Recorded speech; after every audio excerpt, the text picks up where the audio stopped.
S T S ಎಂದು type ಮಾಡಿ. S T ಎಸ್ಸನ್ನು type ಮಾಡಿದ ತಕ್ಷಣ ಇದು ಎಸ್ ಟಿ ಎಸ್ನ ಹೋಮ್ ಪೇಜ್ ಓಪನ್ ಆಗುತ್ತೆ. ಇಲ್ಲಿ ನೀವು ನೋಡ್ತಿರ್ಬೋದು ಲಾಗಿನ್ ಬಟನ್ ಇದೆ. ಇದರಲ್ಲಿ ನೀವು ನಿಮ್ಮ ಶಾಲೆಯ ಯೂಸರ್ ನೇಮ್ ಮತ್ತು ಪಾಸ್ವರ್ಡ್ ಹಾಕುವ ಮುಖಾಂತರ ಕೆಳಗಡೆ ಕ್ಯಾಪ್ಚಾವನ್ನು ಒತ್ತಿ ಕ್ಯಾಪ್ಚಾ ಹಾಕಬೇಕು. ಇಲ್ಲಿ ಯಾವ ಥರ ಕ್ಯಾಪ್ಚಾ ಬಂದಿರುತ್ತೋ ಆ ಥರ ಕ್ಯಾಪ್ಚಾವನ್ನು ಹಾಕಿ ಲಾಗಿನ್ ಬಟನ್ ಮೇಲೆ ಕ್ಲಿಕ್ ಮಾಡಿದ ನಂತರ ಇಲ್ಲಿ ನಿಮಗೆ ಎಸ್ ಟಿ ಎಸ್ನ ಒಂದು ಹೋಮ್ ಪೇಜ್ ಕಾಣಿಸುತ್ತೆ. ಇಲ್ಲಿ ಸ್ಟೂಡೆಂಟ್ ಮ್ಯಾನೇಜ್ಮೆಂಟ್ ಕ್ಲಾಸ್ 1 to 10 ಇದೆ. ಅದರಲ್ಲಿ 3ನೇ ಆಪ್ಷನು ಅಡ್ಮಿಷನ್ ಡೀಟೇಲ್ಸು. ಅಡ್ಮಿಷನ್ ಡೀಟೇಲ್ಸ್ಗೆ ಹೋದಾಗೆ ನೀವು ನೇರವಾಗಿ ಎನ್ರೋಲ್ ಟು ಹೈಯರ್ ಸ್ಟ್ಯಾಂಡರ್ಡ್ ಅಂತ ಇರುತ್ತೆ. ಅದರಲ್ಲಿ ಒತ್ತ ತಕ್ಷಣ ನಿಮಗೆ ಈ ಥರ ಒಂದು ಹೋಮ್ ಪೇಜ್ ಆಗುತ್ತೆ. ಇಲ್ಲಿ out of state or other state, within state ಅಂತ ತೋರಿಸುತ್ತೆ. ಸೇಮ್ ಸ್ಟೇಟ್ ಅಂತ ಬಟನ್ ಒತ್ತಬೇಕು. ಮತ್ತು ನಿಮಗೆ ಈ ಥರ ನಿಮಗೆ ಒಂದು ಡಿಸ್ಕ್ರಿಪ್ಷನ್ ಬಾಕ್ಸ್ ಓಪನ್ ಆಗುತ್ತೆ. ಈ ಬಾಕ್ಸಲ್ಲಿ ಮಗುವಿನ ಎಲ್ಲ ತಂದೆ ಹೆಸರು, ತಾಯಿ ಹೆಸರು, ಡೇಟ್ ಆಫ್ ಬರ್ತು ಮತ್ತು ರೀಸನ್ ಈ ಥರ ನೀವೇನು ಮಾಡಬೇಕು, ಡಿಸ್ಕ್ರಿಪ್ಷನಲ್ಲಿ ಏನು ಮಾಡಬೇಕು, ಮಗುವಿಂದ ಡಿಸ್ಕ್ರಿಪ್ಷನ್ ಬಾಕ್ಸಲ್ಲಿ ಬರೀಬೇಕು. ನಂತರ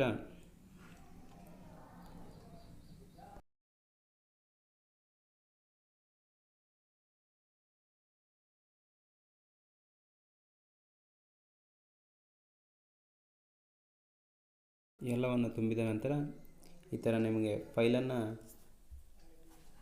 ಸೇರಿಸಲಿಕ್ಕೆ ಒಂದು ಆಪ್ಷನ್ ಬರುತ್ತೆ. ನಿಮ್ಮ ಫೈಲನ್ನು ನೀವು ಹುಡುಕಿ ಫೈಲ್ ಮ್ಯಾನೇಜರ್ಗೆ ಹೋಗಿ ಆ ಫೈಲನ್ನು ಅದರಲ್ಲಿ ಏನು ಮಾಡಬೇಕಾಗುತ್ತೆ, ಆ್ಯಡ್ ಮಾಡಬೇಕಾಗುತ್ತೆ. ಈ ಥರ ನಾನಿಲ್ಲಿ ಮಾಡ್ತಾಯಿದ್ದೀನಿ. ನಂತರ ನಿಮಗೆ ಮಗುವಿನ ಎಲ್ಲ ಏನು ಮಾಡ್ತದೆ ಅಂದರೆ ನೀವು ಯಾವ ತರಗತಿಗೆ ಆ ಮಗುವನ್ನು ಸೇರಿಸಬೇಕಾಗುತ್ತೆ ಅನ್ನೋ ಮಾಹಿತಿಯನ್ನು ಕೇಳುತ್ತೆ. ಹಾಗೆಯೇ ಮಗುವಿನ ಭಾಷೆ, ಆಮೇಲೆ ಮಾತೃಭಾಷೆ, ಯಾವ ತರಗತಿ, ಯಾವ ಸೆಕ್ಷನ್ನು, ಹಾಗೆ ಲ್ಯಾಂಗ್ವೇಜ್ ಗ್ರೂಪು 1 to 5th ಆಗಿದ್ದರೆ ನೀವು ಕನ್ನಡ ಇಂಗ್ಲೀಷನ್ನು ತಗೋಬೇಕು. 6 ಮತ್ತು 7th ಆಗಿದ್ದರೆ ಅಲ್ಲಿ ಕನ್ನಡ ಇಂಗ್ಲೀಷ್ ಹಿಂದಿಯನ್ನು ತಗೋಬೇಕಾಗುತ್ತೆ. ಹಾಗೆ ಮಗುವಿನ ಪ್ರಿವಿಯಸ್ ಶಾಲೆಯ ಮಾಹಿತಿಯನ್ನು ಕೊಡಬೇಕು. ಒಂದು ವೇಳೆ ಮಗು ಹಿಂದಿನ ಶಾಲೆಯಲ್ಲಿ ಸೇರಿ ಬಂದಿದ್ದರೆ ಅದರ ಶಾಲೆಯಲ್ಲೇ ಮಾಹಿತಿಯನ್ನು ಕೊಡಬೇಕು. ಒಂದು ವೇಳೆ ಅದು ಶಾಲೆಯಲ್ಲಿ ಸೇರದೇ ಇದ್ದರೆ ನಿಮ್ಮ ಶಾಲೆಯ ಮಾಹಿತಿಯನ್ನು ತುಂಬಬೇಕಾಗುತ್ತೆ. ಇಲ್ಲಿ ನೆಕ್ಸ್ಟು ಸ್ಕೂಲ್ನ ಮಾಹಿತಿಯನ್ನು ಕೇಳ್ತದೆ. ಇಲ್ಲಿ ಡಿಪಾರ್ಟ್ಮೆಂಟ್ ಆಫ್ ಎಜುಕೇಷನ್ ಅನ್ನೋದನ್ನು ಆಯ್ಕೆ ಮಾಡ್ಕೋಬೇಕು ನಾವು. ಹೀಗೆ ಮಗುವಿನ ಪ್ರಿವಿಯಸ್ ಶಾಲೆಯನ್ನು ತುಂಬಿದ ನಂತರ ಕೆಳಗಡೆ ಮಗುವಿನ ಅಡ್ರೆಸ್ ಇರುತ್ತೆ. ಅಲ್ಲಿ ಕೂಡ ನಿಮ್ಮ ಶಾಲೆಯ ಮಾಹಿತಿಯನ್ನು ತುಂಬಿ ಪಿನ್ ಕೋಡನ್ನು ಹಾಕಬೇಕು. ಪಿನ್ ಕೋಡನ್ನು ಹಾಕಿದ ನಂತರ ಕೆಳಗಡೆ ಸ್ಟೇಟನ್ನು ಕೇಳುತ್ತೆ. ಸ್ಟೇಟನ್ನು ಸೆಲೆಕ್ಟ್ ಮಾಡ್ಕೊಳ್ಳಿ, ಕರ್ನಾಟಕ ಅಂತ. ಅದು ಆಟೋಮೆಟಿಕ್ ಆಗಿ ಬಂದಿದೆ. ಹಾಗೆ ಕೆಳಗಡೆ ಸ್ಟೂಡೆಂಟ್ ಆಫ್ ದ ನೇಮ್ ಇದೆ, ಸ್ಟೂಡೆಂಟ್ ನೇಮ್ ಇದೆ. ಸ್ಟೂಡೆಂಟ್ ನೇಮನ್ನು ಇಂಗ್ಲೀಷ್ನಲ್ಲಿ ಮತ್ತು ಕನ್ನಡದಲ್ಲಿ ತುಂಬಬೇಕು. ಹಾಗೆ ಮಿಡ್ಲ್ ನೇಮು ಮತ್ತು ಲಾಸ್ಟ್ ನೇಮ್ ಕೂಡ ಇದೆ. ಒಂದು ವೇಳೆ ಮಗುವಿನ ಮಿಡ್ಲ್ ನೇಮು ಲಾಸ್ಟ್ ನೇಮ್ ಇದ್ದರೆ ಎರಡನ್ನು ತುಂಬಬೇಕು. ಒಂದು ವೇಳೆ ಇದ್ದರೆ ಕನ್ನಡದಲ್ಲಿ ಮತ್ತು ಇಂಗ್ಲೀಷ್ನಲ್ಲಿ ಮಾತ್ರ ಏನು ಮಾಡಬೇಕು, ಮಗುವಿನ ಹೆಸರನ್ನು ತುಂಬಬೇಕು. ಅದೇ ರೀತಿಯಾಗಿ ಫಾದರ್ ನೇಮ್, ತಂದೆಯ ಹೆಸರನ್ನು ತುಂಬಬೇಕು. ಸೇಮ್ ತಂದೆ ಹೆಸರು ಕೂಡ ಮಿಡಲ್ ನೇಮ್ ಮತ್ತು ಲಾಸ್ಟ್ ನೇಮ್ ಇರುತ್ತೆ. ಅದನ್ನ ನೋಡಿಕೊಂಡು ಏನು ಮಾಡಬೇಕು, ನಾವು ತುಂಬಬೇಕಾಗುತ್ತೆ. ನೆಕ್ಸ್ಟು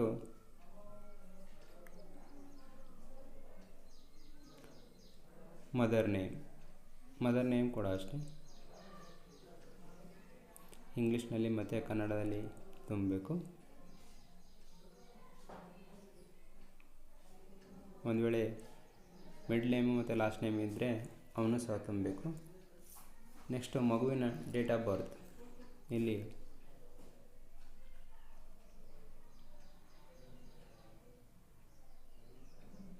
ಮಗುವಿನ ಡೇಟ್ ಆಫ್ ಬರ್ತ್ ಆಧಾರ್ ಕಾರ್ಡ್ನಲ್ಲಿ ಯಾವ ರೀತಿ ಇದೆ ಅದನ್ನ ನೋಡಿಕೊಂಡು ನೀಟಾಗಿ ಫಿಲ್ ಮಾಡಬೇಕು.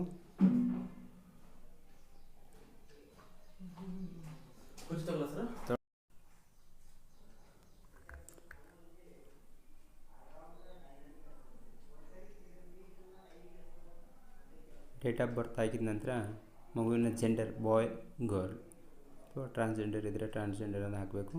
ತೃತೀಯ ಲಿಂಗಿ ಮಗುವಿಗೆ ಬರುತ್ತದು. ಬಾಯ್ ಇದ್ದರೆ ಬಾಯ್, ಗರ್ಲ್ ಇದ್ದರೆ ಗರ್ಲ್ ಏನು ಮಾಡಬೇಕು, ಸೆಲೆಕ್ಟ್ ಮಾಡ್ಕೋಬೇಕು. ನೆಕ್ಸ್ಟು ಮಗುವಿನ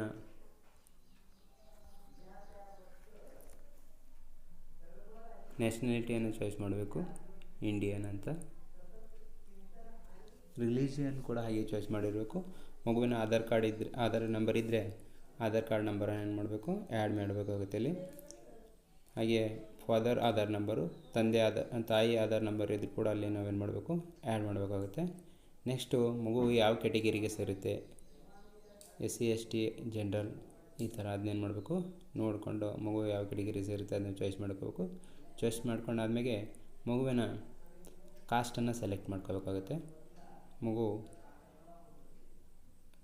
ಕಾಸ್ಟನ್ನು ಚಾಯ್ಸ್ ಮಾಡಿದ ನಂತರ ಆ ಮಗುವಿಂದು SC ST ಇದ್ದರೆ ಕಂಪಲ್ಸರಿ ಮಗುವಿನ RD ನಂಬರ್ ಹಾಕಬೇಕು. ಇನ್ ಕೇಸ್ ಮಗುವಿನ ಹತ್ರ RD ನಂಬರ್ ಇರಲಿಲ್ಲ ಅಂದರೆ RD ಅಂತ ಟೈಪ್ ಮಾಡಬೇಕು. ಹಾಗೆ ತಂದೆ ಮತ್ತು ತಾಯಿಯ ಕಾಸ್ಟ್ ಕೂಡ ಅಲ್ಲಿ ಕೇಳುತ್ತೆ, ಅದನ್ನು ತುಂಬೋದು, ಇಲ್ಲಿ ಬಿಟ್ಟರು ನಡೆಯುತ್ತೆ.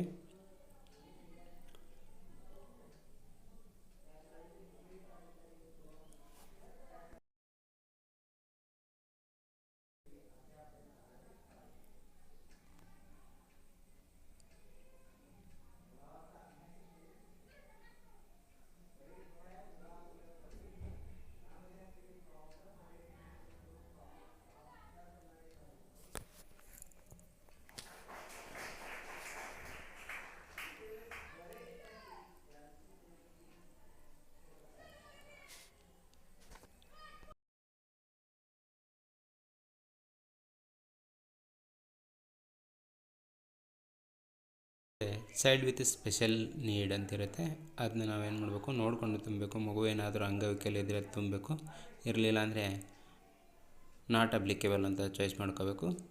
ನೆಕ್ಸ್ಟು ಮಗು ರೂರಲ್ ಇದೆಯಾ ಅಥವಾ ಅರ್ಬನ್ ಇದೆಯಾ ಅಂತ ಮಗುವಿನ ಪರ್ಮನೆಂಟ್ ಅಡ್ರೆಸ್ಸನ್ನು ಮತ್ತು ಪರ್ಮನೆಂಟ್ ಅಡ್ರೆಸ್ ಫಿಲ್ ಮಾಡಬೇಕು. ಹಾಗೆಯೇ ಕರೆಸ್ಪಾಂಡೆನ್ಸ್ ಅಡ್ರೆಸ್ ಇರುತ್ತೆ, ಮಗುವಿಂದು ಕರೆಸ್ಪಾಂಡೆನ್ಸ್ ಅಡ್ರೆಸ್ಸು ಮತ್ತು ಪರ್ಮನೆಂಟ್ ಅಡ್ರೆಸ್ ಎರಡು ಒಂದೇ ಆಗಿದೆ, ಸೇಮ್ ಆ್ಯಸ್ ಅಂತ ಟಿಕ್ ಮಾಡಬೇಕು. ಟಿಕ್ ಮಾಡಿ ಮಗುವಿನ ಅಡ್ರೆಸ್ಸನ್ನು ಫಿಲ್ ಮಾಡಬೇಕು. ಮಗುವಿನ ಊರು, ತಾಲೂಕು, ಜಿಲ್ಲೆ ಮತ್ತು ಪಿನ್ ಕೋಡನ್ನು ಹಾಕಿ ಮಗುವಿನ ಪರ್ಮನೆಂಟ್ ಅಡ್ರೆಸ್ ಮತ್ತು ಕರೆಸ್ಪಾಂಡೆನ್ಸ್ ಅಡ್ರೆಸ್ ಎರಡೇ ಬಂದಾಗಿದ್ದರೆ ಸೇಮ್ ಆ್ಯಸ್ ಅಂತ ಟಿಕ್ ಮಾಡಿ.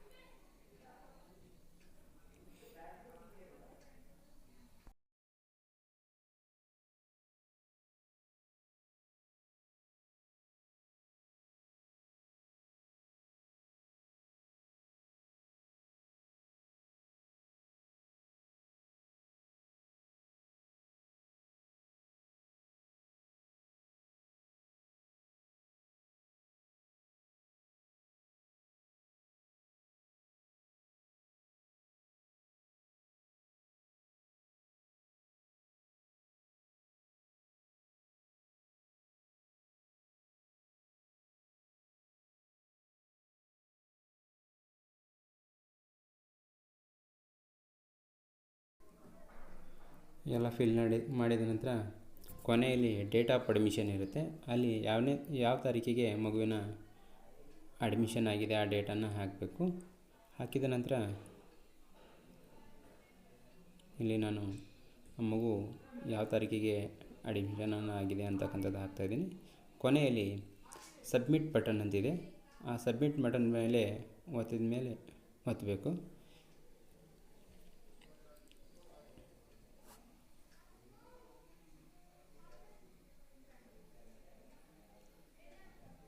ಸಬ್ಮಿಟ್ ಬಟನನ್ನು ಒತ್ತಾ ಇದ್ದೀನಿ. ಸಬ್ಮಿಟ್ ಬಟನ್ ಮೇಲೆ ಒತ್ತಿದ ತಕ್ಷಣ ಈ ಎಲ್ಲ